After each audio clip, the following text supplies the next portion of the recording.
प्यारे बच्चों, नमस्कार। जैसा कि मैं आपको समय समय पर ज्ञान देती रहती हूँ, वीडियो बनाती रहती हूँ। तो पिछली वीडियो में बच्चों मैंने आपको स्वव्रत लेखन का अर्थ समझाया था। उसके बाद मैंने आपको स्वव्रत लेखन की रूपरेखा और रचना समझाई थी। तो बच्चों, आज की इस वीडियो में मैं आपको स्वव्रत लेखन के गुण और आकार के बारे में जानकारी दूँगी। तो सभी बच्चे ध्यानपूर्वक सुनेंगे, समझेंगे, ताकि आपको ये आपके जो पाठ्यक्रम में जो सिलेबस में जोड़ा गया है स्वव्रत लेखन, इसके बारे में आप बहुत अच्छे से जान पाएंगे। और आपको किसी भी प्रकार की कभी भी किसी उसमें आवेदन करना होगा तो आपको कोई परेशानी नहीं होगी, कोई मुश्किल नहीं होगी। बच्चों, ये स्वव्रत लेखन भी एक बच्चों कला है। जैसे पत्र लेखन कला है, निबंध लेखन कला है, कविता लेखन कला है, ऐसे ही बच्चों स्वव्रत लेखन भी कला है। लेखनकर्ता को प्रयोजन को ध्यान में रखकर ही लिखना चाहिए कि आपका क्या किस प्रयोजन के लिए आप ये रिज्यूम लिख रहे हैं, बायोडाटा लिख रहे हैं। तो बच्चों, इसको अंग्रेजी में रिज्यूम भी बोला जाता है, बायोडाटा भी बोला जाता है। तो किस प्रयोजन के लिए लिखा जा रहा है, उसके शब्दों में बच्चों क्या होना चाहिए? गागर में सागर भरने की क्षमता होनी चाहिए। ये नहीं कि बहुत ज़्यादा बढ़ चढ़कर शब्दों की अतिशयोक्ति का, अलंकारों का प्रयोग करें, उससे बचना चाहिए। इसमें लेखन में बच्चों ईमानदारी होना चाहिए कि व्यक्ति को जो भी जानकारी दे रहा है उसमें जो है ईमानदारी होनी चाहिए। झूठ से बचना चाहिए, अतिशयोक्ति से भी बचना चाहिए। अलंकारिक शब्दों का हमें प्रयोग नहीं करना चाहिए।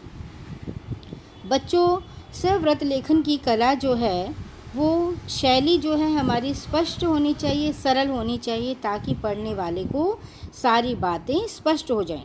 क्योंकि हम जो आवेदन कर रहे हैं, कहीं अपना रिज्यूम भेज रहे हैं, तो जो हमारी बायोडाटा पढ़ेगा या हमें जो नौकरी पर देगा, जो हम जिसके लिए हमें आवेदन कर रहे हैं, उसको सारी बातें स्पष्ट हो जानी चाहिए।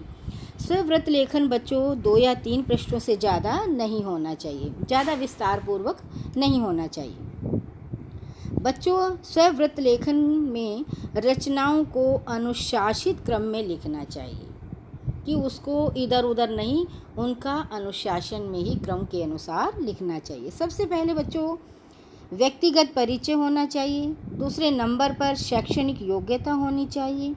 तीसरे नंबर पर अनुभव होना चाहिए कि हमारा किस में कितना कार्यकाल का हमारा कौन सा अनुभव है और हमने कहाँ से प्रशिक्षण प्राप्त किया है, किस किस क्षेत्र में हमने शिक्षा ग्रहण की है, हमारी कौन कौन सी उपलब्धियां हैं। कुछ बच्चे स्पोर्ट्स में होते हैं, कुछ नृत्य गान में होते हैं, और कौन कौन से हमने बड़े बड़े जो उपलब्धियां हासिल की हैं, कौन से हमें पुरस्कार मिले हैं। तो इन सब के बारे में हमें जानकारी दी जानी चाहिए। तो ये सारी जानकारी बच्चों हम इसमें देते हैं। और जो भी हमने कार्य किया है, कहीं भी हमने कार्य किया है, उसकी कौन कौन सी हमने गतिविधियों में भाग लिया। जैसे आप स्कूल में, कॉलेज में, विश्वविद्यालय में, आप जो भी जिस काम में भी आप पार्टिसिपेट करते हैं, तो वो सारा आपने उसके बारे में आपने बायोडाटा में, उसमें स्वव्रत लेखन में आपने लिखना है। तो आइए बच्चों, अब जानते हैं कि एक अच्छा स्वव्रत लेखन का उद्देश्य क्या है। बच्चों, एक अच्छे स्वव्रत का उद्देश्य है नियुक्ति के लिए, कि जिस कार्य के लिए हम नियुक्त होना चाह रहे हैं, नियुक्ति के लिए मन में उम्मीदवार के प्रति अच्छी और सकारात्मक धारणा उत्पन्न करना है। कि जिस चीज़ के लिए हम आवेदन कर रहे हैं, जिस चीज़ के लिए हम अपने आप को नियुक्त करना चाह रहे हैं, जो हमें नियुक्त करने वाला उम्मीदवार है, वो हमारे बायोडाटा को देखकर, हमारे स्वव्रत लेखन को देखकर, हमारे रिज्यूम को देखकर हमारे प्रति उसके मन में जो है अच्छी भावना उत्पन्न हो और सकारात्मक धारणा उत्पन्न हो। बच्चों, स्वव्रत निर्माण कला में निपुणता का होना अति आवश्यक है।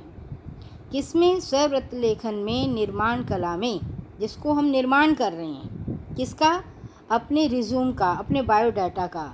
स्वव्रत लेखन में हमें निर्माण कला में निपुणता की अति आवश्यकता है। हम लिखने में निपुण होने चाहिए, हमारे शब्दों में त्रुटियां न हों और हमारा जो लिखने का क्रम है वो भी अनुशासित होना चाहिए। बच्चों, इसका अभिप्राय यह है कि स्वव्रत का प्रारूप उसे प्रभावशाली बनाना है। कि सबसे पहले हम जो प्रारूप तैयार करेंगे वो कैसा होना चाहिए, प्रभावशाली होना चाहिए।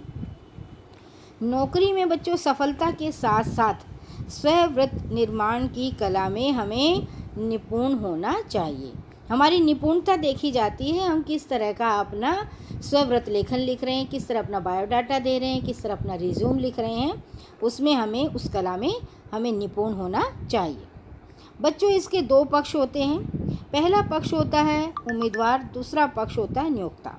कि जिस तरह से हम अपना बायोडाटा नियोजन करते हैं, तैयार करते हैं, दूसरे देखने वाला उसको अच्छे से समझ सके, स्पष्ट हो, और उसको हमारा बायोडाटा देखकर हमारे प्रति उसके मन में अच्छी और सकारात्मक धारणा उत्पन्न हो। पहला पक्ष वह व्यक्ति है जिसको केंद्र में रखकर सूचनाएं संकलित की जाती हैं। अनुशासित प्रभाव में व्यक्ति परिचय के अंतर्गत सबसे पहले उम्मीदवार का नाम होना चाहिए बच्चों, फिर जन्म तिथि, फिर आपकी कितनी उम्र है, कौन सी महीना, कितने दिन, सारा आपने डाटा उसमें लिखना होता है। और आपको पत्र व्यवहार का पता, आप पत्र व्यवहार का जहाँ पत्र भेज रहे हैं उसका पता जो है स्पष्ट होना चाहिए। टेलीफ़ोन नंबर होना चाहिए। जो भी आपकी ईमेल है उसको भी आपने सीधे और स्पष्ट शब्दों में लिखा जाना चाहिए। उसके बाद होता है बच्चों शैक्षणिक योग्यता के अंतर्गत क्या क्या आता है कि आपकी शैक्षणिक योग्यता क्या है।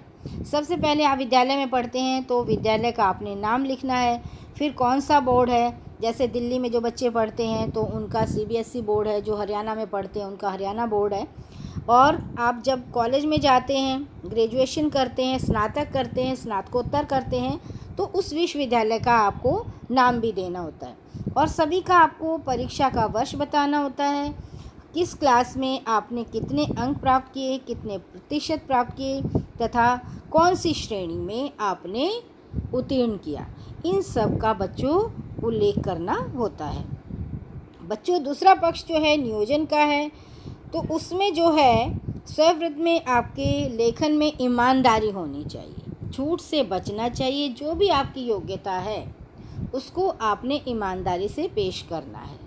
आप जितनी भी आपकी योग्यता है, ये नहीं है कि आपने स्नातक नहीं किया, स्नातकोत्तर नहीं किया तो आप वैसे लिखेंगे। जहाँ से जिस विश्वविद्यालय से आपने वो किया है उस विश्वविद्यालय का नाम भी स्पष्ट होना चाहिए, साफ सुथरे शब्दों में होना चाहिए।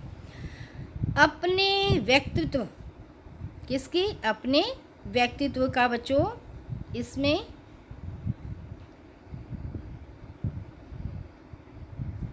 अपने व्यक्तित्व, ज्ञान और अनुभव के सबल बिंदुओं पर प्रकाश डालना चाहिए।